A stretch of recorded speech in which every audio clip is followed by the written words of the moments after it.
Olá, vamos iniciar mais um Café com Ideias, um espaço de diálogos, hoje com a presença do professor Mauri Herth, é um educador, um autor de livros, um gestor e uma das cabeças pensantes da Unisul, Universidade do Sul de Santa Catarina. Só um minutinho, já retornamos.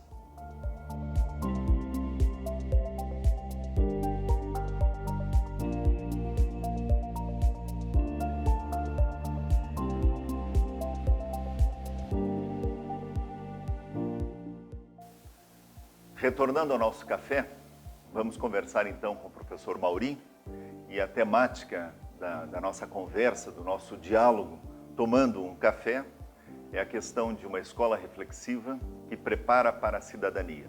Queremos que os nossos alunos, os nossos adolescentes, os nossos jovens se tornem pessoas participativas. O professor Mauri é amigo de muito tempo do Centro de Filosofia da Editora Zófos, é autor de 2 livros para o ensino médio, Construindo Ética e Cidadania Todos os Dias e Pensando para Viver. Muitos dos nossos telespectadores participaram estudando e discutindo questões que o senhor colocou nos seus livros. Então é uma honra e uma satisfação tê-lo conosco para conversarmos. Mas, professor Mauri, eu sempre começo os nossos encontros com uma pequena reflexão. E o senhor é professor de filosofia no ensino médio, no ensino universitário, é vice-reitor da Unisul e é da área. Então eu trouxe uma reflexão que também se encaixa dentro da nossa conversa de hoje. Uma bela aula de filosofia.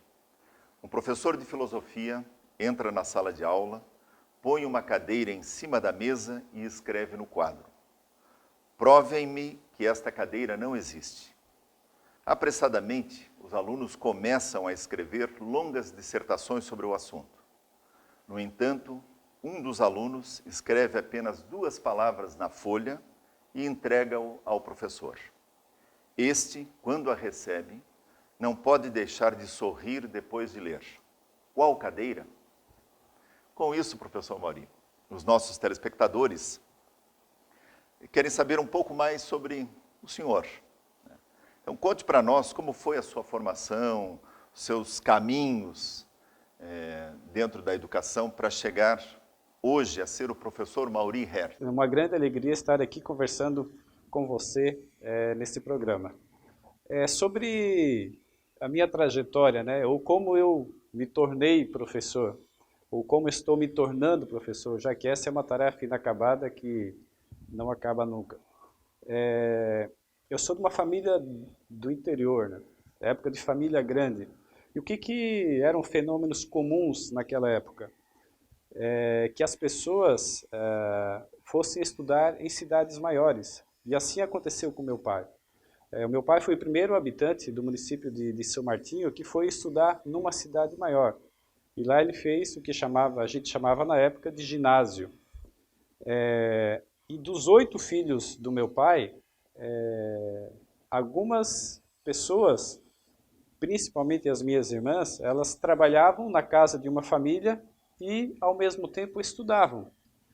Isso aconteceu também com um irmão meu e comigo, só que de uma forma um pouco diferente. Nós fomos para o seminário, o que também era comum na época. Então, nós conseguimos, a nossa família toda, ela conseguiu acesso ao estudo graças a essas 2 formas, de famílias que nos acolheram, de uma instituição, ou seja, o seminário que nos acolheu, e assim nós começamos a nossa trajetória rumo ao ser professor. Posteriormente, eu fiz o curso de filosofia, depois fiz uma parte do curso de teologia e segui para uma área mais de gestão. Então, as pós-graduações que eu estudei, elas são na área de gestão, depois o mestrado, o doutorado, elas também são na área de gestão participativa, né? Mas a filosofia é que me deu essa base de poder conversar com tão diferentes áreas de conhecimento. E graças a isso também, a gente teve a confiança de muitas pessoas na nossa universidade, na Unisul, que dentro de um processo eleitoral me conduziram a ser vice-reitor, função que eu estou ocupando atualmente, junto com uma outra missão, muito dinâmica, trabalhosa, mas muito emocionante, dá muitas alegrias, que é a função de pró-reitor de ensino, de pesquisa e de extensão. Muito bem. O senhor colocou uma questão interessante. A gente é professor a cada dia, né? A gente não se forma, não chega a ser professor a partir de um diploma que se recebe no final de um curso. Isso é uma coisa importante, Silvio, porque teve uma determinada época na nossa história, eu sei que com meu pai, por exemplo, aconteceu isso. Você se formava num curso e você estava apto para exercer a profissão. Depois nós passamos por uma outra época em que a gente estudava, trabalhava, estudava um pouco de novo, voltava a trabalhar e assim nós íamos até a aposentadoria. Se nós olharmos com cuidado hoje, esses períodos não existem mais, né? Hoje há uma concomitância entre estudo e trabalho. Você está estudando, você está trabalhando, você trabalha e ao mesmo tempo também está estudando. Então essa é uma característica da nossa época e com absoluta certeza também um grande desafio para o ser professor, né? Com certeza. E aí vem uma outra questão que eu acho que os telespectadores também gostariam de fazer para o senhor. O que é exercer essa profissão hoje, século XXI, na sua opinião? Eu vejo que sobre essa questão, professor Silvio, há uma questão muito importante. Então, ser professor hoje passa por uma questão essencial, importante, e aí eu sempre digo, qualquer governante, qualquer líder, qualquer gestor que queira deixar sua contribuição efetiva para o ser professor, poderia simplesmente investir na valorização do professor. E aí tomo como exemplo o meu pai. Na época em que meu pai foi professor, na década de 60, na década de 70, ser professor era a pessoa de referência, era a pessoa valorizada, era a pessoa que tinha um status social, era uma pessoa que tinha um relacionamento reconhecido socialmente. Então, hoje, em algumas situações, o professor passa por um processo de desvalorização. Então, o ser professor hoje passa por uma valorização dessa própria afirmação, do ser professor. E também, eu diria assim, como desafio para ser professor, um dos outros grandes desafios é o desafio da formação continuada. Nós não temos mais como nos formar num determinado espaço de tempo e achar que estamos prontos para o exercício da profissão, para o exercício do magistério, para o exercício da docência. Então, ser professor hoje passa também por uma questão de formação continuada, além de outras questões. Mas, por último, o que eu queria frisar mais, professor Silvio, é a questão da alegria de ser professor. Eu sempre digo na formatura dos nossos alunos que, como diz um ditado chinês, né, ser professor é ser pai e mãe para a eternidade. Ou, como diz o Paulo Freire, né, o docente, o educador, se eterniza no ser que educa. Então, como alegria, eu vejo que poucas profissões nos dão tanta alegria quanto o fato de ser professor. Constantemente, e o meu filho sempre diz isso, diz, pô pai, em todo lugar que você vai, você encontra um ex-aluno, né? Mas é uma das alegrias, eu vejo que para o professor não existe alegria maior em relação aos seus estudantes do que saber que esse estudante está bem na vida, que esse estudante é uma pessoa eticamente respeitosa, uma pessoa que tem sucesso profissional. Então esta é uma grande alegria na vida de um professor. Então sou um entusiasta pela causa de ser professor, porque sei o quanto essa carreira, essa profissão me proporciona em termos de alegria, de felicidade e realização pessoal. Legal, muito bom. Professor Mauri, vários dos nossos telespectadores, muitos deles, são alunos do ensino fundamental, do ensino médio, são professores de diversas escolas do país que estão assistindo essa nossa conversa, esse nosso café. E esses telespectadores também que estão nas suas casas, né, também tomando um café conosco hoje, estão curiosos, e eu também, né, como seu professor, e fico muito feliz porque ao escutar o que o senhor dizia, eu disse, eu estou me eternizando no professor Mauri também. Mas nós estamos curiosos para saber qual é a sua visão de sociedade. Nós estamos aí no século XXI, século de muitas mudanças, de muitas coisas acontecendo nas diversas áreas da humanidade, do saber. Qual é a sua visão de sociedade? Veja que atualmente nós passamos por um processo de transformação. Essa afirmação, ela vale para todas as épocas da nossa história. Mas qual a diferença da época atual? A transformação se dá com muito mais rapidez. E junto com essas épocas de transformações, eu diria, muito mais aceleradas, nós temos alguns comportamentos que não são aprofundados o suficiente. E aí nós temos algumas características que a filosofia tem a missão de contribuir para que essas características sejam transformadas. Por exemplo, parece que atualmente tem valor aquilo que aparece mais, tem valor aquilo que fisicamente é o mais perfeito, parece que os valores eles não precisam ser tão aprofundados, o que leva a uma relativização das coisas e dos valores. Então nós temos determinadas características, fruto dessas transformações, que são da sociedade do espetáculo, da sociedade da imagem, daquilo que aparece mais. Contudo, nós também temos, por outro lado, sinais de esperança. Se nós olharmos nos últimos anos, nos últimos meses, as manifestações que ocorreram, nós vamos perceber que muitas pessoas estão preocupadas e comprometidas para mudar um determinado estado de coisas. Qual a preocupação em relação a essa participação social? É que muitas dessas pessoas, elas não acreditam mais em nossas instituições. E aí eu cito principalmente nas instituições relacionadas à vida política. Então elas estão procurando outras formas, e aí a tecnologia, os meios de comunicação, passam a ser uma das formas com que algumas pessoas se organizam para ajudar a melhorar a vida em sociedade.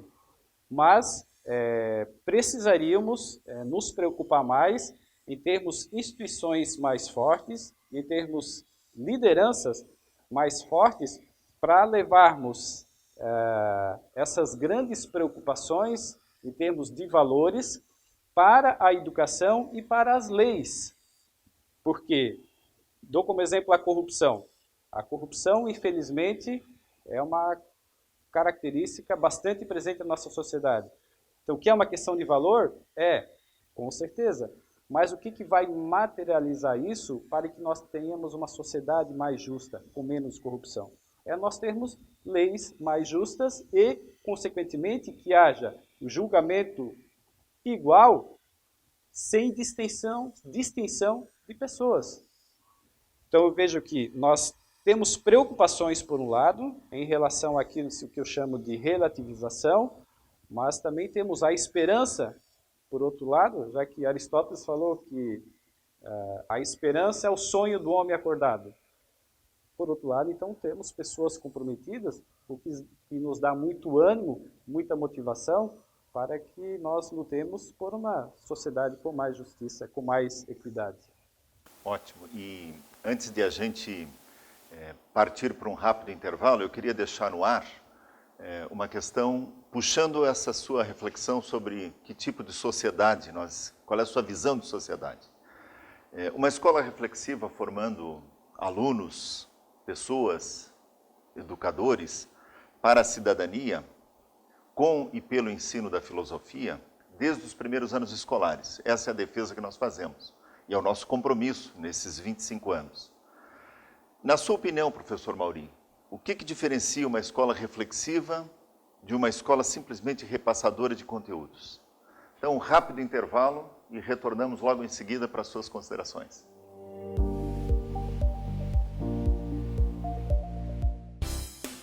Uma TV que produz a imagem de sua empresa, transmite pela internet e ainda divulga nas redes sociais.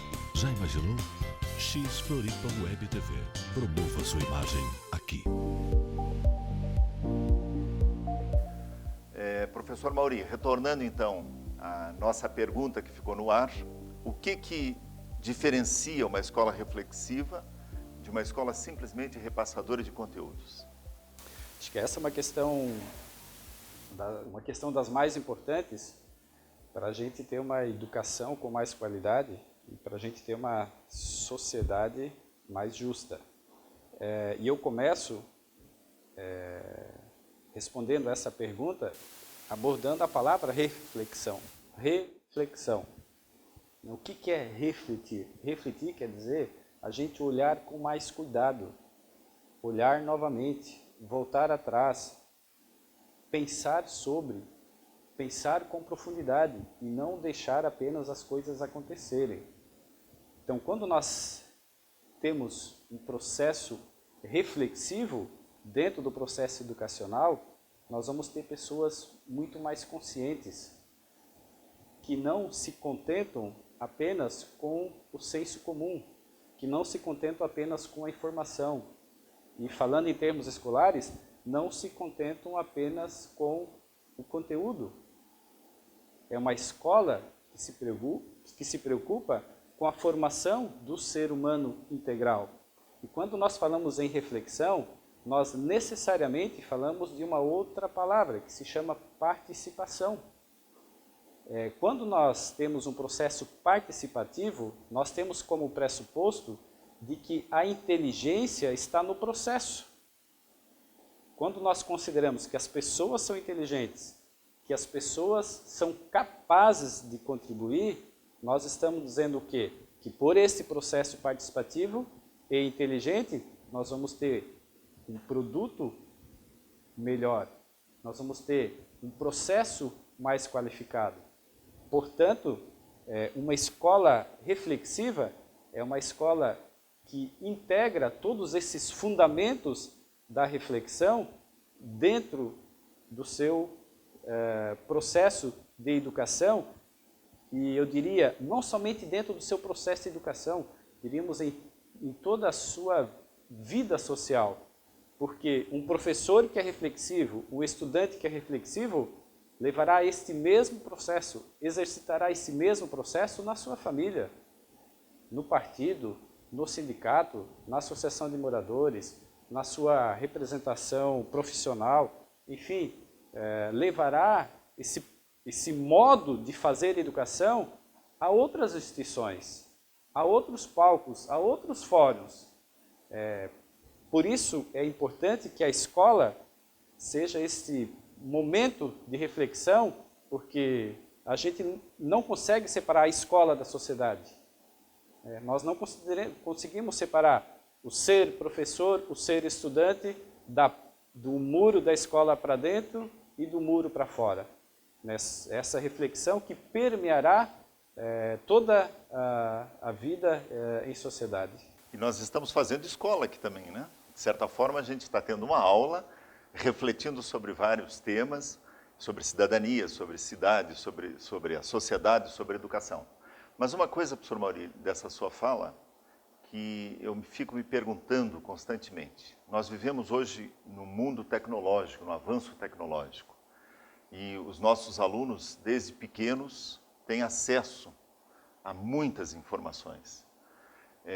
E o que a gente percebe? Que nós, enquanto educadores, muitas vezes estamos diante de pessoas que têm informações, mas são superficiais. Essas informações e as próprias reflexões. Então, essa superficialidade dos avanços tecnológicos, muitas vezes, não permitem que haja essa valorização da reflexão. Como o próprio professor Silvio falou, nós aqui estamos tendo um espaço de diálogo, um espaço reflexivo, e isso aqui pode fazer parte de um processo educacional numa escola.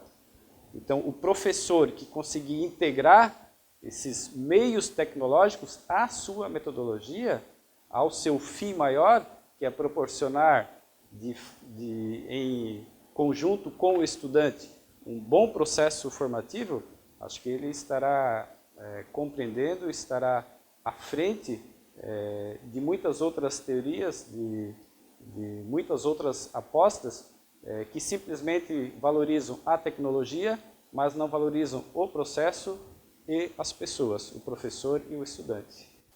Muito bem, a gente defende, então, um ensino reflexivo e, claro, que filosófico, né? E ele acontece pelo diálogo.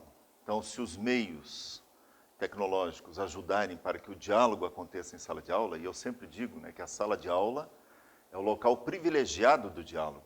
Não existe um outro espaço público que contemple essa capacidade de a gente reunir várias pessoas, várias mentalidades e abrir espaço para o diálogo. Porém, numa escola conteudista, numa escola pragmática, muitas vezes a gente não tem esse espaço.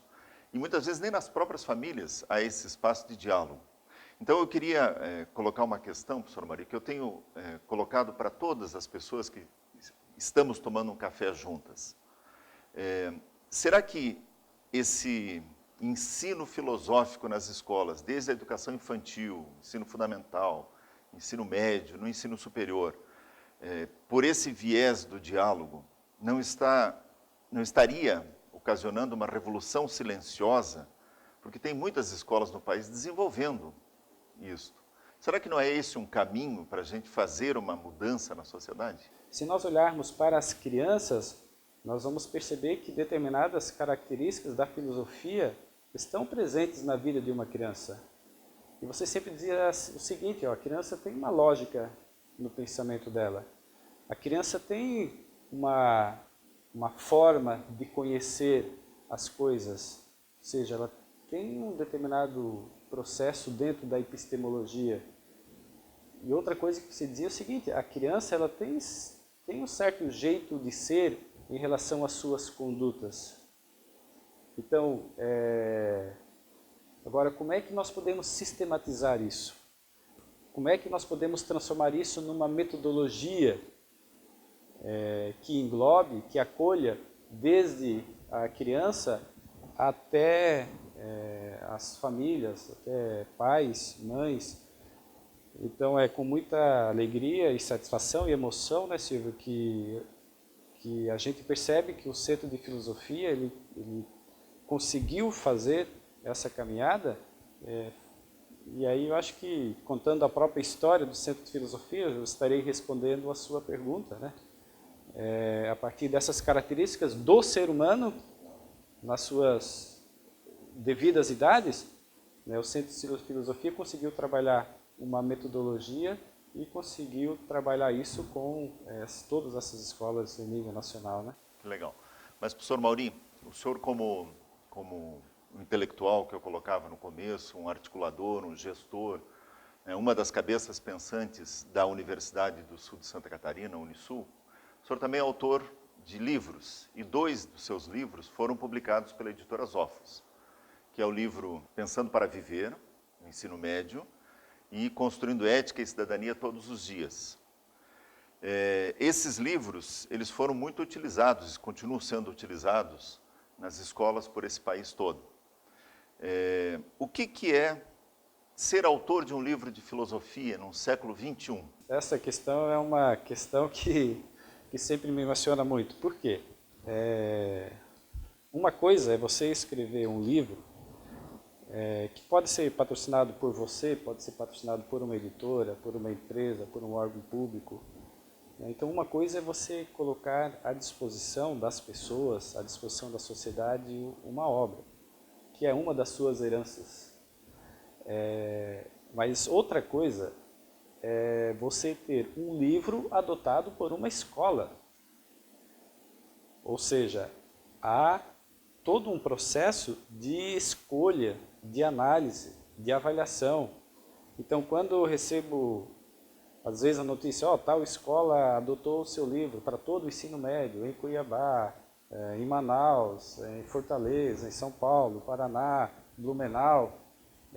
Então, isso é muito forte, porque o seu livro passou por uma análise coletiva e teve um processo que o adotou para fazer parte do aprendizado dos estudantes daquela escola.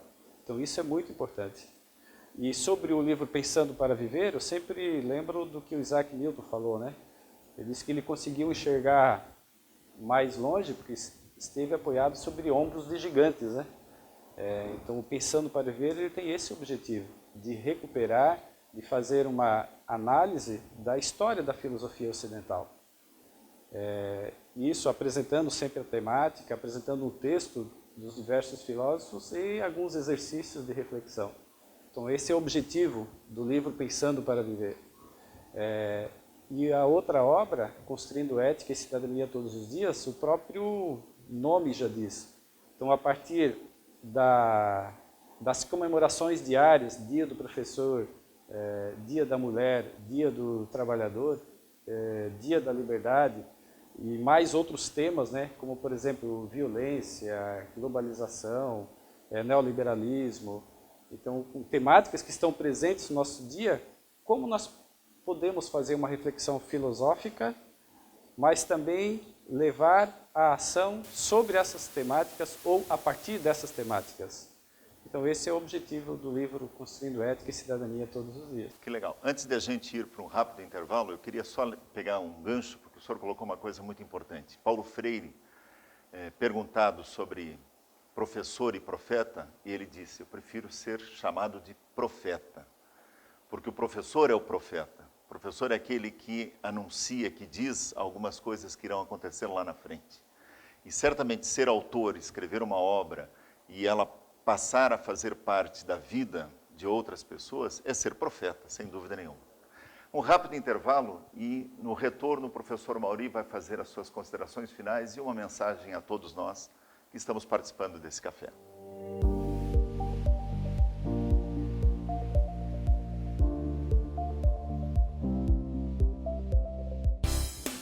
Uma TV que produz a imagem de sua empresa, transmite pela internet e ainda divulga nas redes sociais.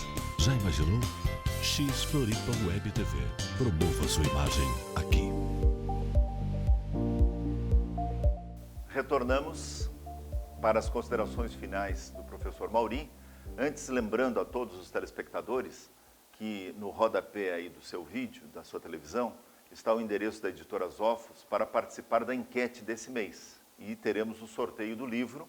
Então, por favor, participe da enquete. Professor Mauri. Acho que o José Saramago tem uma frase que diz mais ou menos o seguinte, dentro de nós há uma coisa que não tem nome, e é isso que somos. Então, pelo meu nome, talvez as pessoas não saibam quem eu sou. Pelo seu nome, talvez as pessoas não saibam quem você é.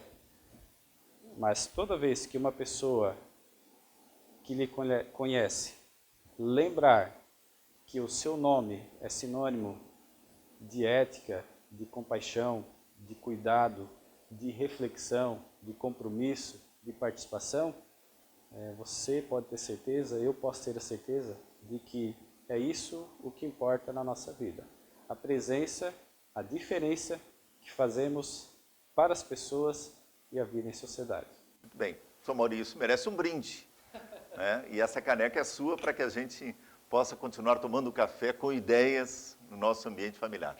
Muito prazer, muito obrigado. Sr. Mauri, eu queria lhe passar às suas mãos o livro Filosofia Viva, que o senhor ajudou a construir e esperamos que o senhor ajude a construir os próximos 25 anos. Então, muito obrigado. Obrigado, Silvio. Estamos sempre à disposição para contribuir mais ainda com esse processo tão importante para a filosofia no Brasil. Que legal.